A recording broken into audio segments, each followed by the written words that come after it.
Tervist, mina olen Illar Kohvinaualt ja täna on reede 24.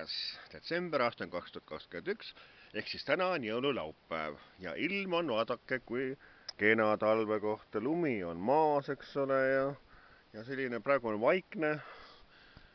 Ja siis ma soovin teile siis kaunist jõuluaega. Näete, koos näiteks presidendi šampuse ja Hillar Kohvi ja Tiit Seiki plaadiga, ehk siis Hillar Kohv 55.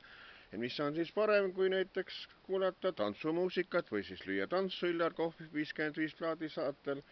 Ja võib ka siis presidendi šampus. No see ei ole nüüd küll see, vabariigi presidendi šampus. Sükest ma jooks küll sellist lahjat gust.